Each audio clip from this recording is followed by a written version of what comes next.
बड़ा ही रोचक किस्सा है इस गीत का। जी हाँ, ये गीत अपनी बीवी पे तरस खाकर लिखा था इस गीतकार ने। रफ़ी साहब का ये अमर गीत था दोस्तों। क्या ये पूरा किस्सा था जिसके बारे में मैं आपको बताऊंगा, कौन सा गीत था ये भी आपको बताऊंगा। बने रहिएगा वीडियो के एंड तक मेरे साथ। दोस्तों अगर चैनल पे नए तो चैनल को सब्सक्राइब कर लीजिएगा, बेल आइकन भी प्रेस कर लीजिएगा ताकि नोटिफिकेशन आप तक पहुँचती रहे। नमस्कार, मैं महेश कोहली बॉलीवुड संगीत के सफ़र से। दोस्तों मैं जिस गीतकार की बात कर रहा हूँ, जिन्होंने ये गीत लिखा था, ये गीतकार हैं हसरत जयपुरी साहब। हसरत जयपुरी साहब 1922 में इनका जन्म हुआ और 1999 में इनका देहांत हुआ था। हसरत जयपुरी साहब जयपुर से जब मुंबई आए थे तो इन्होंने लगभग 8-9 साल तक कंडक्टरी की थी बस में, और उस वक्त पे इन्हें 11 रुपये मिलते थे। कंडक्टर होने के साथ साथ ये मुशायरों में भी हिस्सा लिया करते थे, क्योंकि शायर तो ये थे ही, तो मुशायरों में हिस्सा लिया करते थे, अपनी गज़लें पढ़ा करते थे, गीत पढ़ा करते थे, कविताएं पढ़ा करते थे। तो मुशायरों की ही बात है दोस्तों, इनका फिल्मों में आगमन कैसे हुआ? जी हाँ, ये भी बड़ा दिलचस्प किस्सा है। तो मुशायरे की बात है दोस्तों। एक मुशायरे में इनको सुना राज कपूर साहब के पिता पृथ्वीराज कपूर ने। उस वक्त पे राज कपूर साहब एक म्यूज़िकल रोमांटिक फिल्म बनाने जा रहे थे। तो जब पृथ्वीराज कपूर ने सुना हसरत जयपुरी साहब को तो उन्हें बड़ा अच्छा लगा। हसरत जयपुरी साहब का वो लिखना, उनकी वो शायरी, उनकी वो गज़लें, उनके गीत। तो फिर पृथ्वीराज कपूर साहब मिले राज कपूर को, और राज कपूर साहब से कहा पृथ्वीराज कपूर ने, एक ऐसा गीतकार है, क्यों नहीं तुम उनको अपनी फिल्म के लिए लेते हो। तो राज कपूर साहब मिले हसरत जयपुरी साहब ने। जी हाँ, ये फिल्म थी जो 1949 में आई थी, बरसात के लिए राज कपूर साहब ने हसरत जयपुरी साहब से लिखवाया। और जो पहला गीत बरसात के लिए हसरत जयपुरी साहब ने लिखा, यानी उनका जो पहला फिल्मी गीत था वो हसरत जयपुरी साहब का था, बरसात का, जिया बेकरार है छाई बहार है। और बरसात म्यूजिकल हिट रही। बरसात के गीत लोगों के सर चढ़ के बोले, और यहाँ से पहचान मिली हसरत जयपुरी साहब को, छोड़ गए बालम, और शंकर जयकिशन साहब को। 2 गीत शैलेंद्र साहब ने भी लिखे थे। तो खैर साहब, ये किस्सा जुड़ा हुआ है हसरत जयपुरी साहब से, तो हसरत जयपुरी साहब की बात करेंगे। जी हाँ दोस्तों, फिर होने क्या लगा, शंकर जयकिशन साहब भी हिट म्यूजिक डायरेक्टर बन चुके थे, बड़े म्यूजिक डायरेक्टर बन चुके थे। तो हसरत जयपुरी साहब राज कपूर के बैनर से बाहर भी शंकर जयकिशन साहब के साथ लिख रहे थे। कहते हैं जब शंकर जयकिशन दोनों अलग अलग काम कर रहे थे तो हसरत जयपुरी साहब जय किशन के लिए गीत लिखा करते थे। जब जय किशन अलग कंपोज करते थे और शंकर साहब अलग कंपोज करते थे। कहते हैं शंकर साहब के लिए शैलेंद्र लिखा करते थे और जय किशन साहब के लिए हसरत जयपुरी साहब लिखा करते थे। तो इस तरीके से काम बटा हुआ था। लेकिन राज कपूर साहब से काफ़ी निकटता थी हसरत जयपुरी साहब की, क्योंकि राज कपूर साहब ने ये मौका दिया था। और राज कपूर साहब के लिए 71 तक उन्होंने गीत लिखे, चाहे वो मेरा नाम जोकर हो, और चाहे वो 71 में फिल्म आई थी राज कपूर साहब की कल आज और कल, जिसमें शंकर जयकिशन म्यूजिक डायरेक्टर थे। कि गुंजन है मेरा। तो हसरत जयपुरी साहब ने राज कपूर के लिए काफ़ी गीत लिखे, उनकी हर फिल्म के लिए गीत लिखे। मगर होने क्या लगा, 71 के बाद जब राज कपूर साहब ने और म्यूजिक डायरेक्टर्स को लेना शुरू किया, खासकर जय किशन साहब की डेथ के बाद, तो फिर हसरत जयपुरी साहब का लिखना कम हो गया राज कपूर की फिल्मों के लिए। राम तेरी गंगा मैली में फिर राज कपूर साहब ने बुलाया हसरत जयपुरी साहब को और उनसे गीत लिखवाया, सुन साहिबा सुन।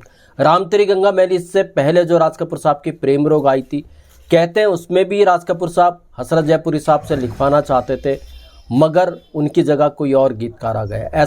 ऐसा भी होने लगा था आर के बैनर के अंदर हसरत जयपुरी साहब को लेकर के। हसरत जयपुरी साहब ने एक जगह ये भी कहा था, हीना के लिए भी वो 3 गीत लिखने वाले थे। राज कपूर साहब की हीना के लिए वो 3 गीत लिखने वाले थे, मगर हीना के म्यूजिक डायरेक्टर थे रविंद्र जैन। हसरत जयपुरी साहब का कहना है जब राज कपूर साहब की डेथ हो गई तो फिर रविंद्र जैन ने वो 3 गीत नहीं लिखने दिए हसरत जयपुरी साहब को, खुद ही रविंद्र जैन ने फिर वो गीत लिखे। और कहते हैं एक गीत राज कपूर साहब की डेथ से पहले जो हीना के लिए रिकॉर्ड हुआ था वो हसरत जयपुरी साहबी ने लिखा था, जो बाद में रिलीज़ नहीं किया गया। तो ऐसे किस्से हुए थे हसरत जयपुरी साहब के साथ। मगर हसरत जयपुरी जब चरम पर थे तो वो तब चरम पर थे जब शंकर जयकिशन भी चरम पर थे। तो हसरत जयपुरी साहब का भी बहुत बड़ा नाम था और उनके पास बहुत ज़्यादा काम था। तो जो मैं किस्सा बताने जा रहा हूँ उनके गीत का, ऐसी एक किस्सा है जब चरम था हसरत जयपुरी साहब का। तो हसरत जयपुरी साहब ने एक इंटरव्यू में कहा कि जब उनका चरम था, जब वो बहुत पॉपुलर थे, तो वो पार्टीज़ में भी हिस्सा लिया करते थे, फिल्मी पार्टीज़ में हिस्सा लिया करते थे, और उस वक्त पे वो शराब भी पिया करते थे। तो उनका कहना था पार्टीज़ में सब वो एक्ट्रेस बड़ी बड़ी उस समय आया करती थी, चाहे वो मीना कुमारी हो, चाहे वो साधना जी हो। तो जब मैं पार्टी में जाता था तो मुझे देखते ही सब कहते थे, वो देखो हसरत जयपुरी साहब आ गए। और फिर शायरी का दौर चलता था और पार्टी रात भर चलती थी।